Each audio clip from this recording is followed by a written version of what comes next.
SIR এর চূড়ান্ত তালিকা কয়েকদিন আগেই প্রকাশিত হয়েছে। তারপর থেকে বিভিন্নভাবে খবর উঠে আসছে। তার মধ্যে রয়েছে বেশ কিছু চাঞ্চল্যকর খবরও। এই প্রতিবেদনে আপনাদের তেমনই একটি চাঞ্চল্যকর খবর জানাবো। 3 বারের পঞ্চায়েত সদস্য, সরকারি কর্মচারী, বিএলও হিসাবে কাজ করেছেন এমন মহিলা সহ আরও অনেকেই বাদ পড়লেন চূড়ান্ত তালিকা থেকে। লজিক্যাল ডিসক্রিপেন্সির নামে নাম বাদ দেওয়ার কোনো লজিকই খুঁজে পাচ্ছেন না তারা। চক্রান্তের অভিযোগে একেবারে সরগরম হুগলির দেবানন্দপুর। অভিযোগ, হুগলির ব্যান্ডেলে দেবানন্দপুর গ্রাম পঞ্চায়েত এলাকায় অনেক ভোটারের নাম ডিলিট হয়ে গিয়েছে। যাদের নাম বাদ পড়েছে তাদের প্রশ্ন, যা যা তথ্য চাওয়া হয়েছিল সেই সমস্ত তথ্য তারা জমা দেওয়ার পরও তাদের নাম বাদ গেল কিভাবে? দেবানন্দপুরের বাসিন্দা বিদ্যুৎ দপ্তরের কর্মী গণেশ দাস নামে এক ব্যক্তির নাম ইতিমধ্যেই বাদ পড়েছে। তিনি জানান, লিস্ট দেখার পর নির্বাচন কমিশনে তিনি অভিযোগও জানিয়েছেন। তাকে মহকুমা শাসকের দপ্তরে যেতে বলা হয়েছে। গণেশবাবু জানাচ্ছেন, এত সময় কোথায়, আর করবই বা কেন? আমি একজন বৈধ ভোটার, বাড়ির সবার নাম আছে, শুধুমাত্র আমার নাম নেই। গণেশ দাস তিনি ঠিক কি বলছেন শোনাবো বক্তব্য। আমার নামটা দেখুন ডিলিটেড এসেছে। অ্যাকচুয়ালি আমাকে এসআইআর এর হিয়ারিংয়ে ডাকা হয়েছিল লজিক্যাল ডিসক্রিপেন্সি বলে। আমি গিয়েছিলাম, যথারীতি 4-5 ঘন্টা লাইনে দাঁড়িয়ে থেকে আমার ভ্যালিড ডকুমেন্ট যেটা মার্কশিট, মাধ্যমিকের মার্কশিট জমা করেছিলাম এবং যে 2002 সালে এসআইআর মা বাবার নাম ছিল সেটা জমা করেছিলাম। তারপর আমি যখন ফাইনাল লিস্ট দেখলাম সেখানে আমার ডিলিটেড লেখা এসেছে।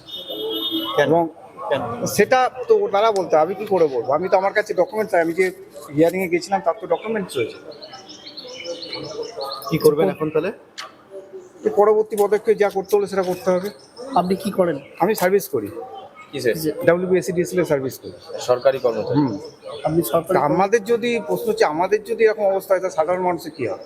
এটা সবচেয়ে বড় প্রশ্ন আছে। চাকরি পাওয়ার সময় তো ভেরিফিকেশন, হ্যাঁ, ভেরিফিকেশন পুলিশের সবই আছে। আমি তো এত বছর ভোটার, আমি বৈধ। আমাকে তাহলে তো এখন মায়ের সাথে আমার ডিএনএ টেস্ট করতে হবে।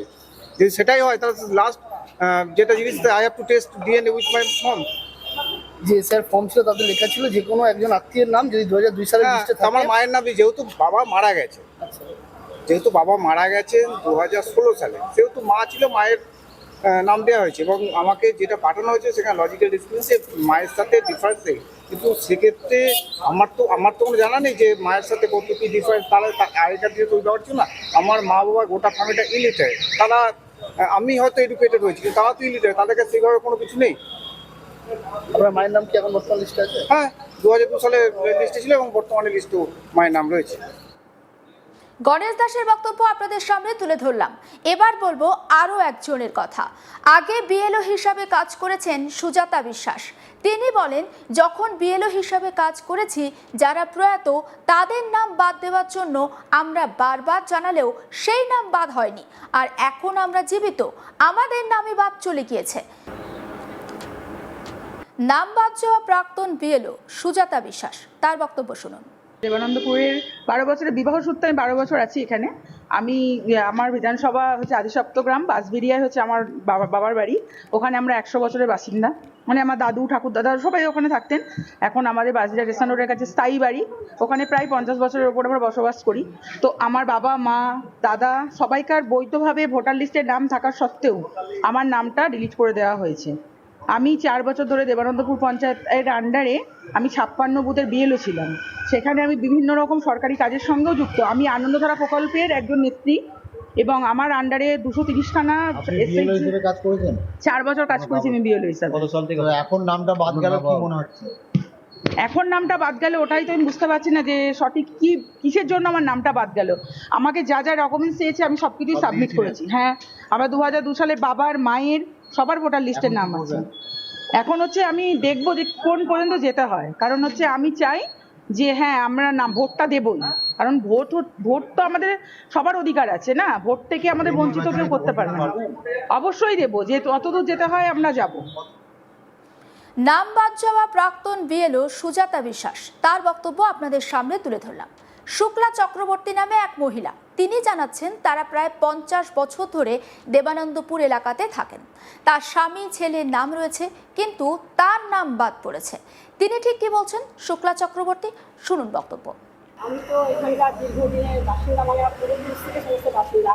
আমার যে বাড়ি 50 বছর হয়ে গেছে, সে 50 বছরের পরে যে আমরা এখানে নতুনভাবে তো আমরা আসিনি, বা কোনো সমস্যা ছিল না।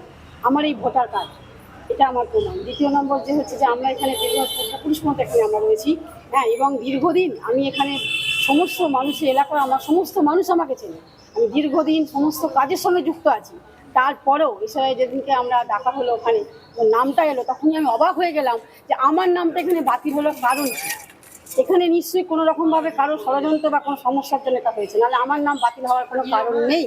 আমার ভাই বোনের নাম হয়েছে, আমার বাবার সমস্ত রকমের ডকুমেন্ট সমস্ত কিছুতে বাবা নিয়ে আমি এছাড়াও যখন গেলাম তখন সমস্ত যা যা চেয়েছেন তাই দিয়েছি আমি। তারপরে আমি যখন বললাম ঠিক আছে বাবার ডেথ সার্টিফিকেটটা নিয়ে হোক, তখন ওনারা নিল, নিয়ে সেটাকে পাশে ফেলে দিল। কেন, কী কারণে, এটা আমরা জানতে চাইছি। এবং কালকে যখন আমার বিএলও বাড়িতে এসে ডিটেলের কথা বললো, তখন আমি আরও অবাক হয়ে গেলাম। আমি আশা করেছিলাম যেটা হয়তো কোনো দিকে কোনো সমস্যা হয়েছিল, যে আমি যা ডকুমেন্টস দিয়েছি আশা করি হয়ে যাবে। আমার ক্ষেত্রে এটা করা মনে হয় ঠিক হয়নি, জানি। নাম বাদ যাওয়া টিএমসির পঞ্চায়েত সদস্য মহেশ রাজভর তিনি কি বলছেন শুনুন। আমি মহেশ রাজভর 2013 সাল থেকে 2023 সাল 3 বারের ইলেক্টেড মেম্বার পঞ্চায়েতে। আমার নমিনেশন অ্যাকসেপ্ট করেছে 3 বার করে ইলেকশন কমিশন, কিন্তু এই এসআইয়ের সময় আমি দেখতে পেলাম আমাকে নোটিশ পাঠানো, আপনাকে হিয়ারিংয়ে আসতে হবে। আমি হিয়ারিংয়ে গিয়েছি, যা যা ডকুমেন্টস চেয়েছিল সমস্ত ডকুমেন্টস দিয়েছি, কিন্তু ওইখান থেকে কোনো রকম আমাকে রিসিভ দেয়নি। তারা বারবার রিসিভ চেয়েছি, রিসিভ দেয়নি। 28 তারিখ যে লিস্ট বেরিয়েছে তার মধ্যে দেখছি আমার নামটা ডিলিট হয়ে গেছে। আমি বারবার বিএলওর কাছ থেকেও যোগাযোগ করলাম কী কারণে আমার নামটা ডিলিট হয়েছে, ওনারা সদ উত্তর দিতে পারছেন না। গ্রাম পঞ্চায়েতের উপপ্রধান পীযূষ ধর তার কি বক্তব্য শুনুন। বিষয়টা হচ্ছে এসআইআর প্রক্রিয়ার মধ্যে দিয়ে আমাদের মধ্যে প্রথম থেকে একটা সংশয় ছিল, মার্কেটে একটা প্রচার ছিল যে শুভেন্দু অধিকারী থেকে আরম্ভ করে বিজেপির সমস্ত নেতৃত্বরা এসআইআর শুরুর আগে থেকেই সমস্ত গিটার বাজাচ্ছিল। সেই গিটারে গান করে বলছিল যে রোহিঙ্গা তাড়াবে আর অনুপ্রবেশকারী তাড়াবে। তো স্বাভাবিকভাবে আমাদের ধারণা ছিল না ঠিকই আছে, যদি এটা হয় কোনো রোহিঙ্গা থাকে বা অনুপ্রবেশকারী আমাদের এসআইআর মধ্যে দিয়ে সেন্ট্রাল এজেন্সিরা করতে পারে, খুব ভালো। তো আমাদের একটা সংশয় ছিল যে এটা করতে গিয়ে বৈধ ভোটাররা থাকবে তো। বিজেপি নেতা সুরেশ সাউ তিনি বিষয়টাকে কিভাবে দেখছেন শুনুন। বাদ গেছে যেগুলো আমরা দেখছি যে যাদের নাম থাকার কথা অথচ তাদের নাম বাদ চলে গেছে, এই ফাইনাল যে রোল বেরিয়েছে এই রোলের মধ্যে, এই বাদ যাওয়ার মধ্যে আমরা সব থেকে বড় বিষয় যেটা দেখতে পাচ্ছি সেটা হচ্ছে ইআরও এইআরওদের একটা অসহযোগিতা। এরা যদি ঠিকঠাক মতো কাজ করতো তাহলে এইরকম পরিস্থিতির সম্মুখীন হতে হতো না সাধারণ মানুষকে। বহু মানুষের নাম বাদ গেছে, এরা ঠিক মতো কাজ করেনি। অন্যান্য সমস্ত খবরের আপডেট পেতে নজর রাখুন আজ তাক বাংলায়। সাবস্ক্রাইব করুন।